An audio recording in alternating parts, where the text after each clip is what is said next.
This webinar will be about Thailand, which is so exciting right now, particularly because we'll have general elections in about 11 days. This is one of the most anticipated elections in the past decade. And we're here joined by Dr. Surashani Siyai, or Hammerly, from the School of Public Policy at Chiang Mai University. She's going to be talking about the elections in particular and what impact this may have on understanding Thai politics. But before we start, we'd like to do a welcome country. The Sydney Southeast Asia Center is located on the Gadigal lands of the Eora Nation. We acknowledge the tradition of custodianship and law of the country on which the University of Sydney campuses stand. We pay our respects to those who have cared and continue to care for our country. So hand it up to you, Hammerly. Thank you so much, Aim. So Thailand, right? Very exciting moment for Thailand right now. So it's my honor to be here today with you guys early in the morning. And so let's get started. So for Thailand, it's actually hard to talk about updates on Thai politics this year as an isolated case, right? As they're quite related to what happened earlier, kind of like a chain reaction of sort, right? So in this case, I want to describe 2023 in Thailand as a remnant of political conflict from last year and the year before, right? So I will quickly, we have really limited time, so I'll quickly take you through kind of like the last quarter of 2022 and then the Q1 first quarter of 2023. The kind of like since middle of 2022, we kind of see that the pro-democracy movement has lost its momentum significantly as there are observable decline in the number of reported gatherings that you can see here in this little chart here. Right. And to be fair, there's some confounding factor to it, right? Of course, the COVID-19 lockdown or the arrest of the key activists, right? But in my forthcoming article that's going to come out with CCS, I also argue that there are three other factors that contribute to the movement's inability to achieve the three key demands at that point, right? Which was first the resignation of General Prayut at that time, and then the redraft of constitution, and also the reformation of the monarchy. Right. And so in that article, which you have to wait and see, one of the factors that I argue for was that it's the strength of the government and the popularity of the movement that instantly kind of ebb and flow together. And this is also reflected in this little flow chart as well. As you can see from the figure here, the count of protests here kind of match with the incidents of them being cracked down, being forcefully cracked down by the government. Right. So in this way, the opportunity structure remained the same. Right, it's remained unchanged. So what we see is that the movement failed to achieve its demands simply because the government had no interest in making any concession, right? Because at that point, it was equally as strong. In 2021, towards the middle of 2021, that's kind of when the government just became, took up the office about roughly 6 months or a year before, so they were still as strong. So the ebb and flow of the two key actors kind of go together. So therefore, they didn't really have the open window of opportunity to make any change. And so we think, and you guys out there probably saw in the news that, of course, the government have used force to against the protesters, right? And we may see that and think that, that happens all the time. But in fact, the data from iLaw here actually shows that forceful crackdown, interestingly, weren't the preferred method by the government. Right. If you see in this little flow chart that I put on here, the government are actually more likely to go for legal prosecutions or physical harassments, right? Rather than this little blue bar here. This is the forceful crackdown that you see in the previous slide, right? So it only takes up a little bit of the actual behavior or the actual resolution that the government has done to the protesters, right? And I think there's a reason to that as well, right? Because if you use legal persecution, namely Article 112, Article 114 against, activists, right? It also play with fear, right? And that can effectively discourage people from joining the movement at the beginning, right? So kind of stop it before it even starts. And according to the new update from Thai Lawyers for Human Rights, TLHR, at least at this point right now, there are 233 individuals who are currently facing the Article 112 charges, even after, we already kind of see the end of the pro-democracy movement, but people are still facing charges. And so the point is, the goal for what the government was doing to the protester or activists is not so much about putting an end to a demonstration at all, but to resolutely deter people from joining a demonstration. And so, but you can also see here that the big kind of like teal green part of the chart is unreported end of the movement. Right, so the data, to be fair, is still quite sporadic and quite spotty in terms of making records of the government, wrongdoings towards the activists as well. And on top of that, right, that's kind of like the physical harassment, right? But on top of that, there are also reports on the use of digital repression tactics, such as digital surveillance and hacking of accounts as well, simultaneously with the physical harassment or legal persecutions against activists. ILAW also reported at least 35 individuals' phones that were infected with Pegasus. That's one of the most famous surveillance applications that, it kind of like they plant it on your phone and you don't even have to do anything, and it basically pull all the data from your phone. Is they call it zero click type of application, right? So people phones got infected by Pegasus, mostly activists, politicians, opposition politicians, and so on.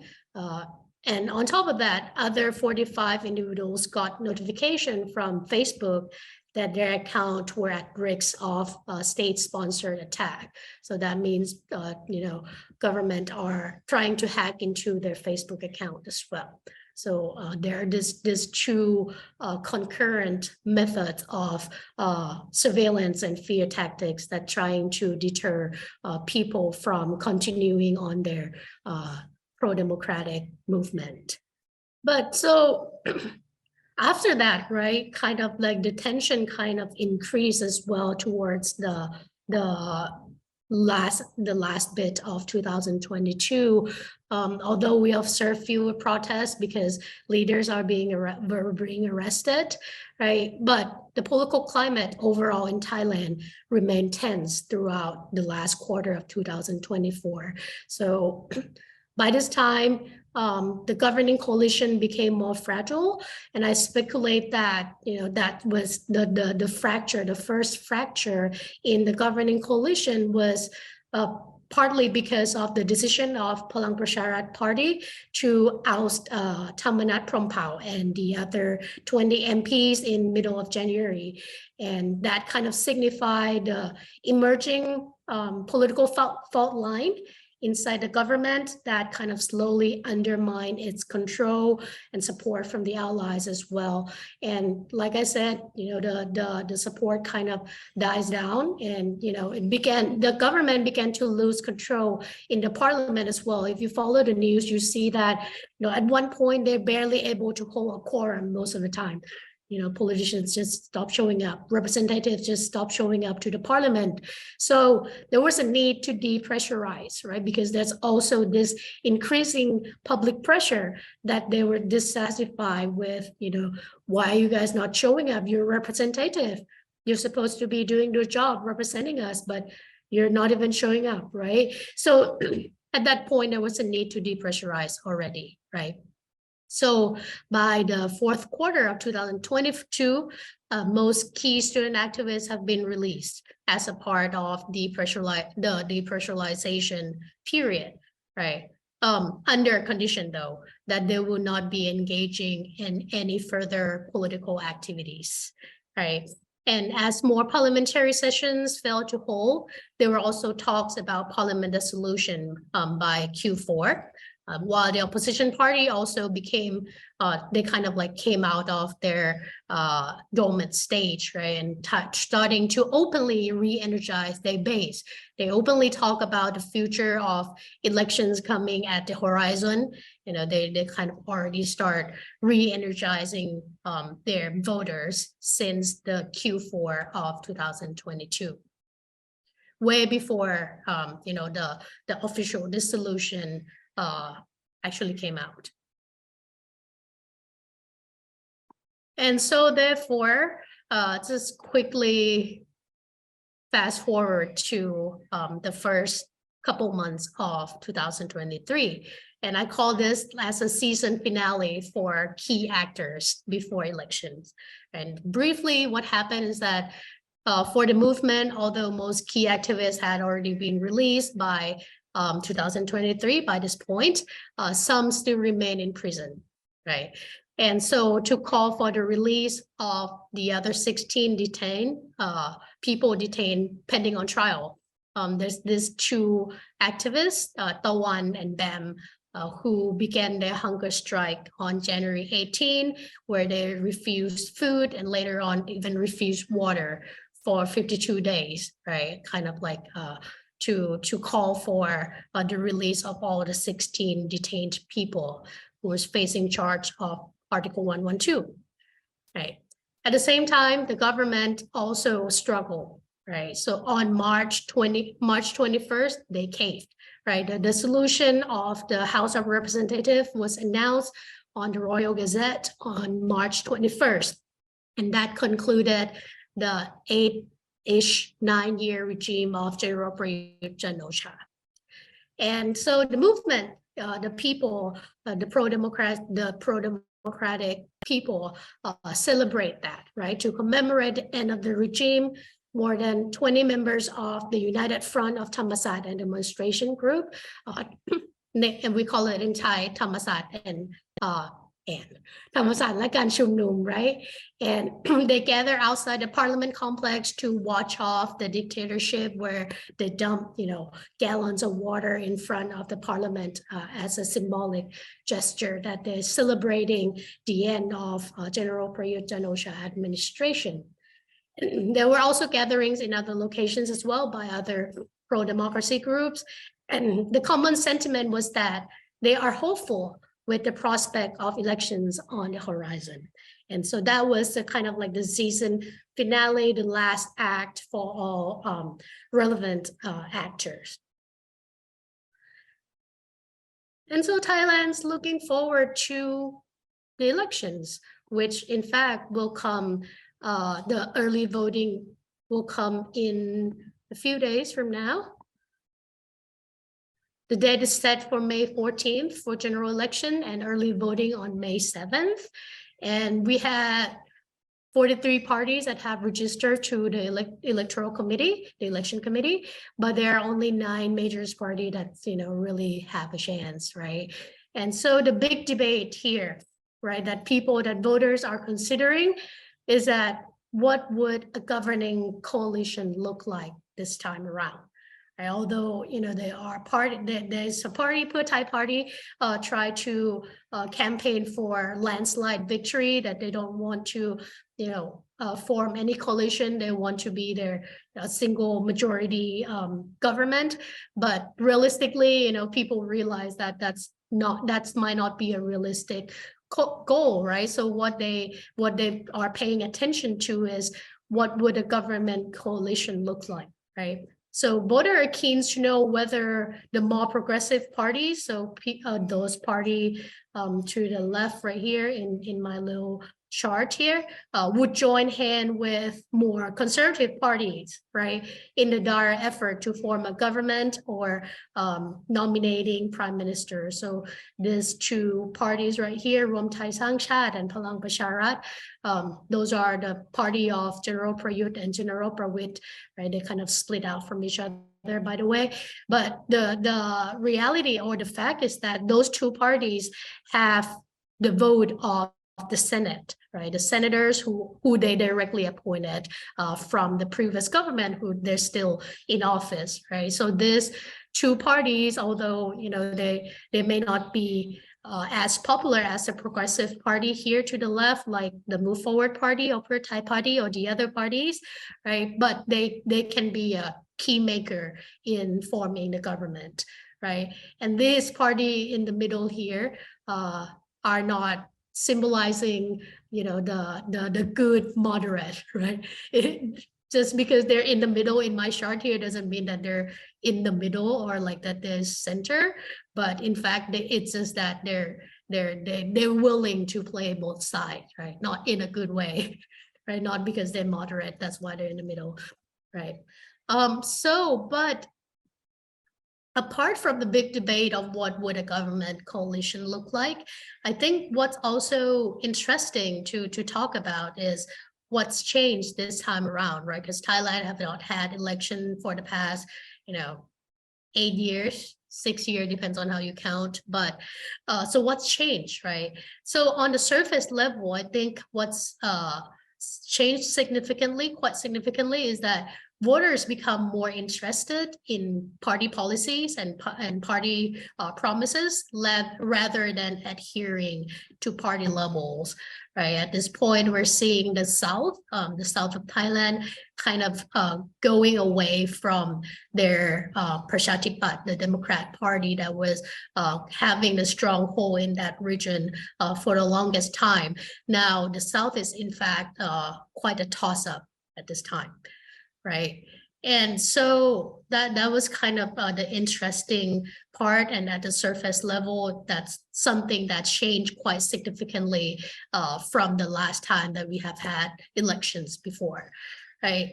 And so now, before I kind of wrap up, let me also quickly go over online campaigning, which is really something that I'm interested in and working on as a part of my research, right? Because for more commentaries on election results and what the coalition would look like, they are everywhere anyway, right? And probably done by people who perhaps know more about Thai politics than I do. So let me just take you to where I'm more interested in as well, right? Speculations on campaigning or the role of social media. Of course, we have learned from previous elections and also elsewhere in the world that social media, of course, makes campaigning a lot cheaper for political parties, right? And in Thailand, many Thais still prefer face-to-face interactions with candidates as well. Maybe it's the Asian value, but we like this kind of develop this close relationship or get to know our candidates as well. But social media still can be a key instrument of campaigning just because it's cheap and effective, right? In terms of what I speculate in terms of campaigning, I expect to also see some replication of Filipino models of information operations. For example, use of micro-influencers, the spread of misinformation that's done by grassroots user. But that's kind of slightly diverged from the Filipino model because in Thailand, the Electoral Commission actually have really strict regulation on campaigning through false promises. So in that case, that's why we may not see the use of misinformation or disinformation by candidates or by party, but actually by their supporter instead, right? And I think you guys will get to hear a little bit more about Filipinos' model of information operations from Dr. Oruge later this afternoon as well. So, but that is something that I kind of speculate that, there might be the similarities in the use of social media in political campaigning in Thailand compared to what happened in the Philippines as well.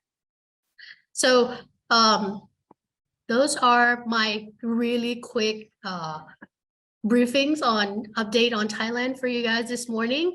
And this is some of the reference I used and my contact here if you guys want to email me and ask for any questions. Thank you so much. And happy to answer some questions for now. Thanks, Hammerly. Of course, you can pose some questions now or raise your hand and I'll call you up. And while we're waiting for that to pop up, I'd love to ask a question if that's all right.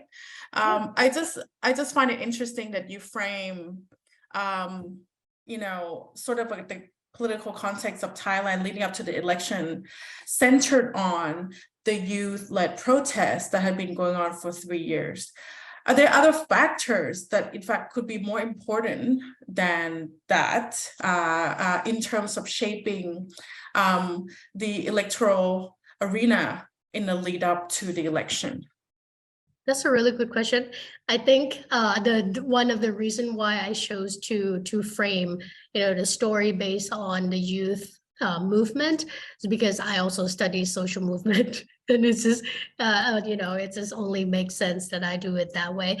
But also, I think another reason that kind of shaped the political arena in Thailand is, of course, and as with many other countries, is the pandemic. Right, the COVID and the aftermath of the COVID, that what has the pandemic done to our economy. I think that also rekindled, the already kind of boiling discontentment of the people about the government performance. And so therefore it kind of just ramped up the tension. Right. And on top of that, like I mentioned, that the government were becoming, increasingly fragile in terms of their support and allies and things like that as well. So I think at that point in time, they realized that they need to do something, right? Otherwise, people are going to keep coming out and protest, right? So they need to do something in terms of how they can institutionalize or absorb the conflict into the system, right? So that people will not come out to the street. And the only option that they have at that point is to dissolve the parliament that's not working, right? And so that, I think that only kind of create this chain reaction that at that point in time, the elections is only, consequential, right? And it's only kind of the result of the combinations of all those factors together. Okay, great. I'll ask the next two questions together. So could you briefly elaborate on the use of Article 112 and 114 for political persecution? And secondly, what's the likely chance that Pheu Thai will win a landslide? Oh, wow. All right. $1 million question. Right. So for Article 112 and Article 114, it's been used quite a fair bit, not a fair bit, but a lot on youth activists since the very beginning of the protest, right? Like since 2021 and so on. And so therefore, a lot of people is being charged for that, right? And I think that's very important because once you get charged by Article 112 and Article 114, it's criminal case, right? It's criminal offense, right? And you have that case until, the court sentences you to, prison or whatever, right? And that kind of do a lot of things for the younger people, right? Just imagine that your students or your college students getting charged by that. You're pretty much paralyzed, right? You're pretty much paralyzed. Your future is jeopardized, right? And the government want exactly that. I feel like, they're doing this. It's a well-articulated tactics because, like I said, they don't want people to come out at all, right? They want to use a method that they can stop people from coming out on the street, and by using legal measures against people, right? Against the activists, right? It shows that, if you come out, you're going to be like them. Right? If you keep coming out, you're going to be like those people getting charged and getting thrown into jail. And so therefore, this Article 112 and 114, in combination with the use of the Cyber Crime Act of 2017 and then 19, right? On top of that, the Article 112 and 114 is being used just to try to stop people from coming out and joining the protest through fear, right? By eliciting fear. And your next question about whether what's the likelihood of Pheu Thai winning a landslide? In my opinion, not so much. Although Pheu Thai will most likely win the majority, but I don't think they can get to 250 plus, just because there's also this really big surge of popularity of Move Forward Party. They've been doing really well in polling the past few weeks as well.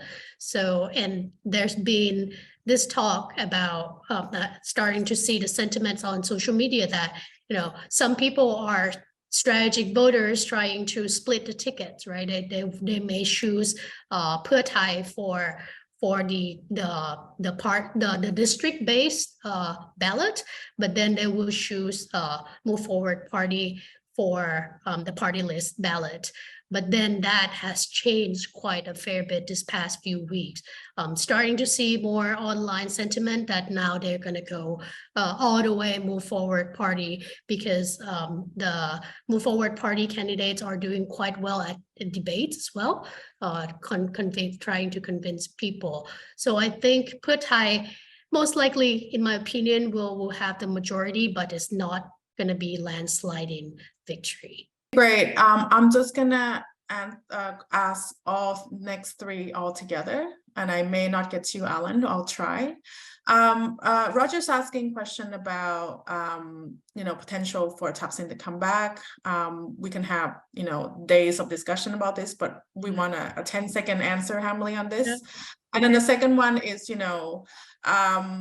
let's just, who are the top three potential prime ministers in Thailand at the moment, given the current sentiment. Mm-hmm. And from Aaron,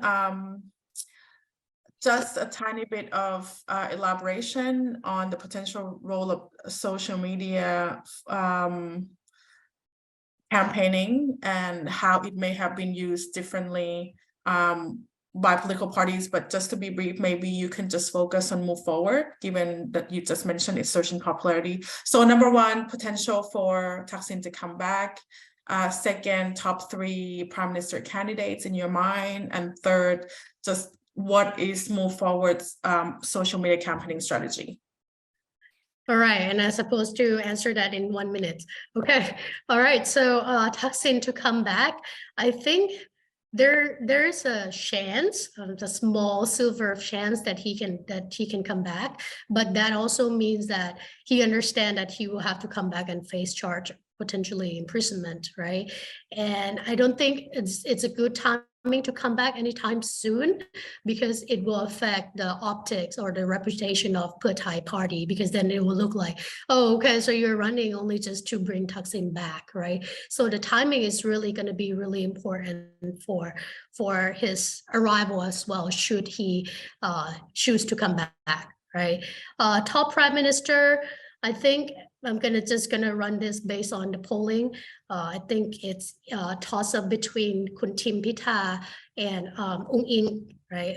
Kun Pat Hong Tan from Pheu Thai party, and then the third runner-up would be Kun Setha from Pheu Thai party as well. Which, quite interestingly, I really need to make note of this, that I don't know if it's a beneficial tactic that Pheu Thai chose to run three potential prime minister candidates at the same time, right? I don't know if that would confuse people or would it be a good option for them anyway, right? And then the last one, different use of social media.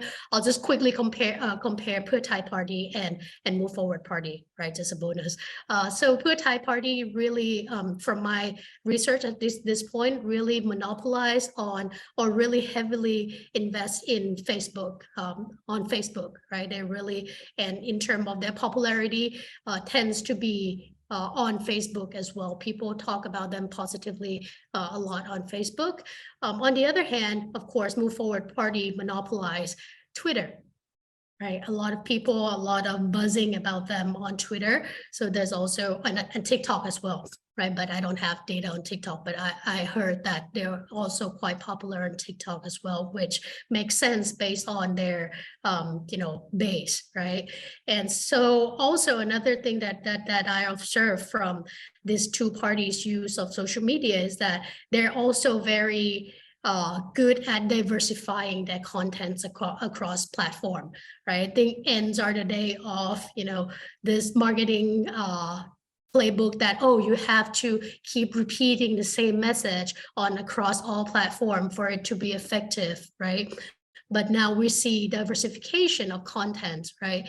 So they use Facebook for information, giving people information, whereas TikTok or Twitter, they use it for other stuff as well. So I think that's also quite interesting to see, but I will have to look more into it as the elections, it's coming up closer, approaching, and so that we may see something different as we go as well. Great. We'll have to clock out in 1 minute, but there's this one final question that I think deserves to be answered live. Is there any particular party that actually has incorporated some of the demands from the student movements, in your opinion, Harmony? The closest one would be Move Forward Party at this point, and I think that's based on the demands of reforming the monarchy, right? And I think the closest one, and of course, rightly so, they are very popular among the younger generation as well. And that shows that, at least the younger people are seeing this party as representative of them, although not directly reflecting the demands of the protesters of the last year. Great. I think that's all the time we have for the update on Thailand. I encourage everyone to stay tuned for the rest of today's Politics in Action, but also to stay tuned for the upcoming election in Thailand, which I think should be full of surprises, and its consequences could be wide-ranging in terms of shaping our region. So thanks again, Hammerly, and for the Sydney Southeast Asia Center for bringing our update today on Thailand. Thank you so much for having me.